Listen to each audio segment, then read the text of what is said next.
माय माऊली नमस्कार. त्रिवेणी उत्सव जागरमध्ये आपण नर्मदा पुराण श्रवण करणार आहोत. तर सर्वप्रथम आपण नर्मदेची अनेक नावे बघूया. नर्मदेची अनेक नावे अभिवाचनातनं श्रवण करूया. नर्मदा अनेक नावाने प्रसिद्ध आहे. आर्य 25,000 वर्षापूर्वी 7 समुद्रापलीकडून भारतात आले. भारताच्या उत्तरीय भागात पूर्व मानवाचे अस्तित्व नर्मदेच्या आसपास होते. आर्याने नर्मदेला सर्वत्र पूज्यते म्हटले आहे. तेव्हा त्यांनी नर्मदेच्या ज्येष्ठतेची श्रेष्ठतेमध्ये परिवर्तन केले. नर्मदेचे पूर्वी काय नाव होते ते कोणालाही माहीत नाही. तुम्हाला माहीत आहे? चला तर आपण ऐकूया मग. नर्मदा हे आर्याने ठेवलेले नाव. त्याचा अर्थ आनंदीने म्हणजेच आनंद देणारी नदी. तिचे प्राकृतिक रूप किंकाळ्या मारत उसळी घेत येत तीव्र गतीने वाहणारी नदी होय. नर्वचा अर्थ आनंद आणि दाचा अर्थ देणारी. आनंद देणारी ती नर्मदा. नर्मदेचे दुसरे नाव मेकलसुता. काय? मेकलसुता. विंध्याचल पर्वत मालामध्ये मेकल पर्वत आहे. तेथे मेकल ऋषींनी तपस्या केली, त्यामुळे मेकल पर्वत नाव पडले. मेकल पर्वतामधून उगम झाला म्हणून मेकलसुता. पहिलं नाव नर्मदा, दुसरं नाव मेकलसुता. नर्मदेचे तिसरे विशेष परिचित नाव म्हणजे काय? तुम्हाला सगळ्यांना माहीत आहे बरं का. रेवा. रेवाचा अर्थ काय हो? सर्व पदार्थाची वाळू बनवणे. नर्मदेच्या तटावरील पाषाणात असे काही रासायनिक गुणधर्म आहेत की जे प्रत्येक वस्तूला वाळूसारखे बारीक बनवतात. हाडेसुद्धा विरघळतात. याचा अनुभव प्रत्यक्ष घेतला आहे बरं का. नर्मदेला अश्मकुटींनी सुद्धा म्हणतात. नर्मदेचे नाव काय? अश्मकुट्टी. कारण पाषाणाला सुद्धा फुटते. मोठमोठ्या चट्टांना चिरून पाणी उंचावरून खाली पडते. त्यामुळे दगडाचे तुकडे होऊन पडतात. पाण्याच्या चक्राकार प्रवाहामुळे शिवलिंग तयार होतात. म्हणून नर्मदेच्या छोट्या छोट्या दगडाला कंकर शिव शंकरा समान मानतात. पूर्वी धावडी कुंडात असे शिवलिंग मिळत होते. आता तो भाग ओंकारेश्वर धरणाच्या डुंबक्षेत्रात गेला. अश्वकुट्टणी म्हणजे दगडाचा चुरा करणारी होय. वरील सर्व नावं परिचित आहेत. या व्यतिरिक्त शांकरी. काय? शांकरी म्हणजे शंकराच्या दिव्य शरीरातील घामापासून प्रगट झाल्यामुळे शंकराची मुलगी. शंकर तांडव नृत्य करताना घाम आला होता. तो अमरकंटक येथे एका कुंडात जमा झाला. त्यामुळे एक बालिका प्रगट झाली. तिला शांकरी म्हणू लागले. दक्षिण गंगा. काय? दक्षिण गंगा. भारताच्या आधी आर्य काळात फक्त 3 नद्या श्रेष्ठ मानल्या जात होत्या. गंगा, सरस्वती, नर्मदा. भारताच्या दक्षिण भागात वाहत असल्यामुळे दक्षिण गंगा म्हणतात.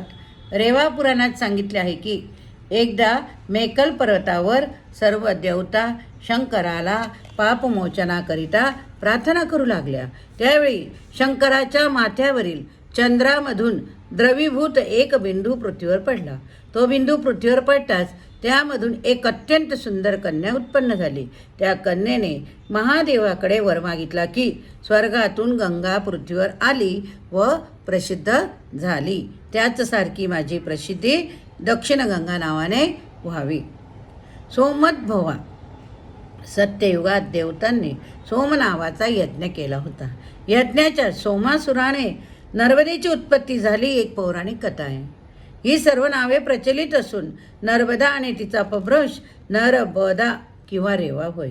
पौराणिक कथांच्या अनुसार नर्मदेचे अनेक रूप आहेत. भगवान शिव कृतयुगाच्या 10,000 वर्षपूर्व सर्व भूतांमधून अदृश्य होऊन ऋष्य पर्वतावर तप करण्यास बसले. घोर तप केले. त्यामुळे शिवजीच्या शरीरातून सफेद रंगाचा घाम स्वेद निघाला व तो पर्वतावरून वाहू लागला. त्यामधून एक कन्या निघाली. त्या कन्येने शिवजी समोर एका पायावर उभे राहून कठोर तप केले. काय केले? तप केले. तेव्हा शिवजी प्रसन्न झाले. वर मागण्यास सांगितले. तेव्हा नर्मदा रूपी त्या कन्येने एक अमर होण्याचा, दुसरा स्नान करणाऱ्या जीवाची पापापासून मुक्ती व्हायची, तिसरं उत्तरेला जशी गंगा तशी दक्षिणेला पुण्यप्रवाह. पृथ्वीवरील सर्व तीर्थाच्या स्नानाचे जे फळ मिळते ते सर्व फक्त नर्मदा स्नानाने मिळावे. फक्त दर्शनाने मुक्ती. नर्मदा जल स्पर्शाने पाषाणाला शिवत्व प्राप्त होते. अवघदानी भगवान शिवाने तर सर्व वर दिले, परंतु त्याचबरोबर उत्तर तटावर राहणाऱ्या जीवाला शिवलोक आणि दक्षिण तटावरील जीवाला पितृलोक प्राप्त होईल. तसेच त्यांच्याबरोबर मीही राहीन असे सांगून तू विंध्याचलावर जाऊन जगाचे कल्याण करसे सांगितले. या कथेनुसार नर्मदेचे रुद्रश्वेत समुद्रभवा आणि रुद्रदेह समुद्भवा नाव पडले. 2. विंध्याचलावर प्रगट झाल्यानंतर नर्मदेचे स्वरूप आणि गती दोन्ही अद्भुत होती. तिला पाहून देव दानव मोहित झाले. तिच्याबरोबर विवाहाच्या इच्छेने शंकराकडे गेले. विवाहाविषयी बोलले तेव्हा शंकरजी म्हणाले, जो बलवान असेल त्याने विवाह करावा, परंतु पहिले तिचा ठाव ठिकाणा लावा. सर्वांनी आपापल्या परीने प्रयत्न केला. हे पाहून नर्मदा गुप्त झाली, अनेक रूपात दिसू लागले व गुप्त होऊ लागले. अशा प्रकारे 1000 दिव्य वर्षापर्यंत नर्मदेची क्रीडा केली. त्यावरून नर्व क्रीडा ददाती ते नर्मदा झाले. देव आणि दानवाच्या निमित्ताने नर्मदेने केलेल्या क्रीडा पाहून शिवजी पार्वतीला म्हणाले, हे देव दानव मूर्ख आहेत, ही आदिशक्तीचा शोध घेत आहे. असे म्हटल्यावर प्रसन्न होऊन नर्मदा शिवजी बरोबर आली. शिवजीने तिची स्तुती केली व अनेक वर देऊन तिला समुद्राला सोपवले.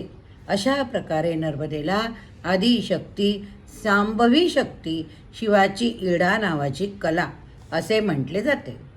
इयम ही शांभवी शक्ती कला शांभुरीडा हवया. रेवाखंडातला 13वा अध्यायातला 38वा श्लोक. ही शांभवी शांकरी शक्ती सर्वप्रथम उज्ज्वल कोटी सूर्यसमप्रभा तेजा पुंजाच्या रूपात आविर्भूत होते.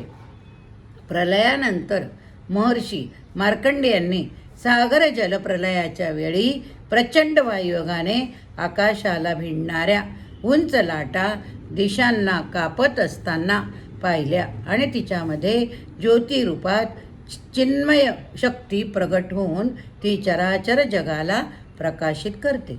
तिच्या प्रभावामुळे ज्ञानाचा संचार होतो आणि अखंड मंडळाकार त्या ज्योतीमध्ये एक सर्वांग सुंदरी नवयौवन संपन्ना श्यामवर्णा कन्येचा प्रादुर्भाव होतो.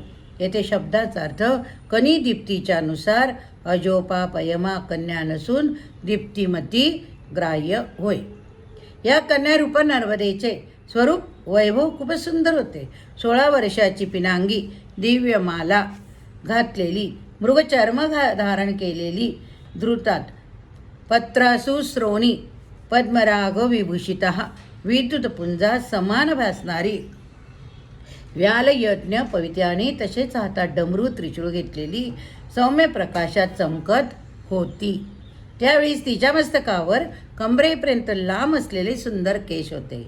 मस्तक परबालेंदू की जोशना दमकरीती असे मनमोहक दर्शन देऊन नर्मदा अंतर्धान पोहत होती. तेव्हा महर्षी मार्कंडेय मोठ्या प्रेम भक्तीने तिच्या महिमेचे वर्णन या शब्दामध्ये प्रकट करतात. पुण्या कनखले गंगा, पुण्या कनखले गंगा, कुरुक्षेत्रे सरस्वती, कुरुक्षेत्रे सरस्वती, पुण्या कनखले गंगा कुरुक्षेत्रे सरस्वती, ग्रामे वा यदि वा अरण्ये पुण्य सर्वदा नर्मदा, ग्रामे वा यदि वारण्य पुण्य सर्वत्र नर्मदा. महर्षींच्या प्रार्थनेने परमसंतुष्ट होऊन भक्तांवर कृपा करण्याकरिता आपल्या तेजोमय सूक्ष्म रूपालाच सगुण साकार रूपात प्रगट करणारी आदिशक्तीची ही जलमय मूर्ती आपल्या आविर्भावाच्या वेळी एका पायावर उभी राहून तपासाठी लीन झाली. तेव्हा तिला तपोमयी म्हणू लागले. काय म्हणू लागले? तपोमयी. तिच्या पुण्यप्रभावाला आकर्षित होऊन देव, गंधर्व तसे तपस्वी महर्षींनी तिच्या तटावर तप केले. एकदा भयानक दुष्काळ पडला होता. काय पडला? दुष्काळ. तेव्हा ब्रह्माजीच्या आदेशानुसार तिच्या तटावर 10 करोड ऋषींनी येऊन तप केले. ऋषी कोटी निषेविताही म्हणतात, जेथे देव, दानव, गंधर्व, ऋषी तसेच राजर्षी तप करतात. इतर उच्च मोठ्या नद्यांपेक्षा तिचा महिमा उंच. तिच्या दोन्ही तटावर कुठेही स्नान, दान, तप केल्याने, जप केल्याने फक्त दर्शनाने अनंत पुण्याची प्राप्ती होते. म्हणून नर्मदेचे उगमस्थान अमरकटक ते विमलेश्वर रेवानगर संगमापर्यंत तीर्थाची संख्या कृतयुगात 67 कोटी, त्रैतायुगमध्ये 67,000, द्वापारमध्ये 6700, तसेच कलियुगात अतिअल्प सांगितले आहे. वायुपुराणानुसार नर्मदा परिक्रमेमध्ये येणाऱ्या दोन्ही तटावरील तीर्थाची संख्या 233 होय. या व्यतिरिक्त या तीर्थाच्या परिसरामध्ये असलेल्या लघुतीर्थाची संख्या आजही अगणित आहे. तेव्हा नर्मदा सत्यमेव सर्व तीर्थमयी होय.